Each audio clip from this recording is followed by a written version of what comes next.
Failen ist nie angenehm, oder? Aber es gehört zum Leben dazu und darüber dürfen wir auch sprechen. Deshalb zeigen wir euch heute, wie das in unserem Dialekt aus Salzburg klingt. Ihr lernt 5 Redewendungen und Ausdrücke, die wir im Dialekt verwenden können, wenn etwas schiefgelaufen ist oder wir etwas nicht geschafft haben. Seid bereit? Los geht's! Grüß euch! Wir sind Nati und Verena aus Salzburg. Bei uns dreht sich alles um das Deutsch und das Leben in Österreich. Wir begleiten euch auf eurem Weg vom ersten Kontakt mit dem Dialekt bis hin zum Moment, wo Gespräche verstehen kein Problem mehr ist. Nummer 1. Nicht schaffen. So verschieden die Situationen und Dinge sind, die wir vielleicht nicht immer alle so gut meistern können, so verschieden sind auch die Ausdrücke dazu. Starten wir mit dem wohl einfachsten Ausdruck, denn er klingt sehr ähnlich wie im Standarddeutsch. Und zwar ist es ganz einfach die Negation von schaffen, also etwas nicht schaffen.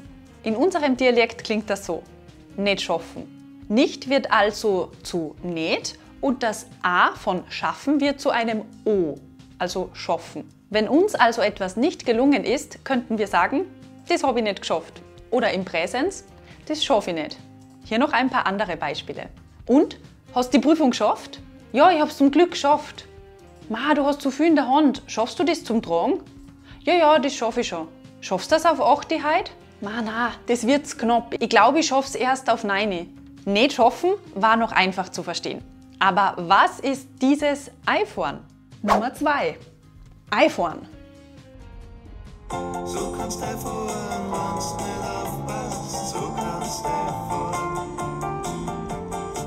So kannst du einfahren, wenn es nicht aufpasst. Wisst ihr, was das bedeutet? Das zweite Verb, das wir euch heute mitgebracht haben, ist einfahren. Es ähnelt zwar dem standarddeutschen einfahren, hat aber eine ganz andere Bedeutung. In unserem Kontext heute meint einfahren nämlich scheitern. Der österreichische Musiker und Liedermacher Georg Danzer singt in seinem Lied So kannst du einfahren, wenn es nicht aufpasst. Und er meint damit, dass wir ganz schön scheitern können, wenn wir nicht aufpassen. Wenn wir also sagen, boah, da bin ich ganz schön eingefahren, meinen wir damit wahrscheinlich, dass wir mit etwas so richtig gescheitert sind. Einfahren kann aber auch getäuscht oder verarscht werden bedeuten. Also wenn wir bewusst von einer anderen Person über den Tisch gezogen werden.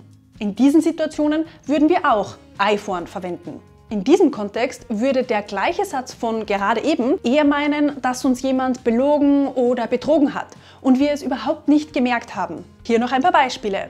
Ma, das Airbnb war richtig schlimm. Es war überhaupt nicht so wie beschrieben. Voll laut und voll grausig. Da sind wir richtig eingefahren mit der Buchung. Er wollte sich mit einem Online-Business selbstständig machen und hat 10.000 Euro investiert. Es hat aber überhaupt nicht funktioniert und nach einem halben Jahr hat er es lassen. Da ist er ganz schön eingefahren.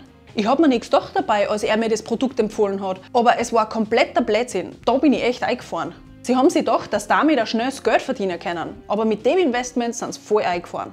Wir hoffen, dass ihr noch nie so richtig eingefahren seid. Wenn ihr beim Dialekt nicht scheitern wollt und die Leute in Österreich nur besser verstehen wollt, dann schaut bei uns auf Patreon vorbei. Dort findet ihr zu jedem neuen Video ein PDF-Transkript und die Audiodatei des Videos, die ihr euch beide herunterladen könnt. Gleichzeitig unterstützt ihr damit unsere Arbeit. Das würde uns sehr freuen. Und jetzt geht's weiter mit dem dritten Ausdruck. Nummer 3. In die Hosen gehen. Die Redewendung in die Hose gehen ist wie alle Ausdrücke von heute umgangssprachlich und sehr typisch, um zu sagen, dass etwas nicht gut läuft, misslingt oder fehlschlägt. In unserem Dialekt klingt es ähnlich wie im Standarddeutsch, aber wir verkürzen alles ein bisschen und würden sagen in die Hosen gehen oder sogar in die Hosen gehen. Habt ihr gemerkt, dass wir statt dem Artikel die gesagt haben?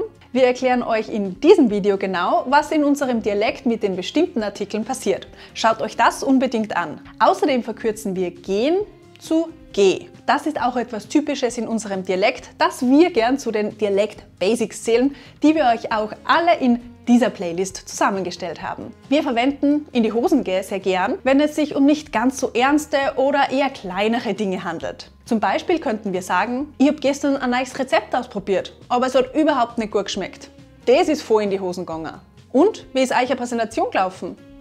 Ich habe meinen ganzen Text vergessen, es ist echt in die Hosen gegangen. Wie war der Test? Nicht gut. Ich glaube, der ist in die Hosen gegangen. Jetzt sind wir zwar verheiratet, aber unser allererstes Date ist so richtig in die Hosen gegangen. Jetzt kannst du wieder was für die Kommentare fragen, Nati. Achso, ja, was ist bei euch schon mal in die Hosen gegangen? Nummer 4. Auf die Pappen fallen. Auf die Schnauzen fallen. Auf die Schnauze fallen kennt ihr vielleicht. Eine Version davon, die in Österreich, aber auch in Bayern vorkommt, ist auf die Pappen fallen. Statt fallen sagen wir im Dialekt fallen. Hier passiert ein typisches Phänomen in unserem Dialekt. Das L wird zu einem Vokal bzw. zu einem Diphthong. In diesem Fall ein Oi. Also fallen wird zu fallen. Wenn ein Konsonant zu einem Vokal wird, nennen wir das Vokalisierung. Zum Beispiel passiert das auch bei kalt, das zu koid wird. Oder einmal, das zu amoi wird. Und was ist Pappen? Das können wir in diesem Kontext am besten mit Maul übersetzen. Auch im Standarddeutsch sagen wir aufs Maul fallen, also auf die Schnauze fallen oder eben auf die Pappen fallen. Und all diese Ausdrücke meinen eben auch wieder scheitern, fehlschlagen, einen Misserfolg haben. Mit Pappen gibt es noch andere typische Phrasen. Ihr könntet zum Beispiel auch öfter hören, heut die Pappen. Damit sagen wir jemanden auf sehr unhöfliche Art und Weise, dass er oder sie leise sein soll, den Mund oder eben das Maul halten soll. Hier sind noch ein paar Beispiele. Du bist zu jedem nur geschissen. Mit dem Verhalten wird's die einmal auf die Pappen hauen. Er hat jahrelang nur riskante Geschäfte gemacht. War eh klar, dass er damit irgendwann mal auf die Pappen haut. Pass auf, dass die nicht auf die Pappen haut. Irgendwann kommen sie da drauf. Okay, das waren jetzt nicht schaffen, einfahren, in die Hosen gehen und auf die Pappen fallen. Kennt ihr auch nix reißen? Nummer 5. Nix reißen oder nix reißen können. Wenn wir etwas nicht schaffen konnten, keinen Erfolg mit etwas hatten, bei etwas nicht gewonnen haben, dann können wir auch nichts reißen können verwenden.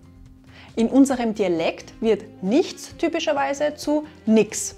Und das Verb können klingt wie kenner. Deshalb würden wir immer nix reißen können sagen. Zum Modalverb können in unserem Dialekt haben wir auch schon einmal ein Video gemacht. Wir verlinken es euch hier und unten in der Videobeschreibung. Sehr häufig ist der Ausdruck nix reißen im sportlichen Kontext, wenn wir über Spiele oder Wettbewerbe sprechen. Wenn wir zum Beispiel bei einem sportlichen Wettbewerb keine gute Platzierung erreicht haben, können wir sagen, heute habe ich nichts gerissen. Hier haben wir euch noch 2 andere Beispiele aus Zeitungen mitgebracht. Nichts gewonnen, na und? Wenn andere Nationen auch einmal etwas reißen, kann das doch nur gut sein. Ich weiß, dass ich nichts reißen werde. Deutschland-Kletterer Megos vor Olympiadebüt. Was war euer Favorit heute? Welche Ausdrücke gibt es in euren Muttersprachen, um Scheitern, Misserfolg oder Fehlschläge auszudrücken? Lasst uns das gern unten in den Kommentaren wissen. Wir sagen vielen Dank, dass ihr heute dabei wart und freuen uns, wenn ihr auch nächsten Samstag zu einem neuen Video wieder mit dabei seid. Bis dahin, wie immer nicht vergessen, gemeinsam macht Deutsch in Österreich doppelt so viel Spaß. Ja, der ist noch gut und die Tomaten und die Gurken sind auch noch frisch. Das Brot ist schon ein bisschen trocken, aber das können wir toasten, dann schmeckt es auch noch lecker.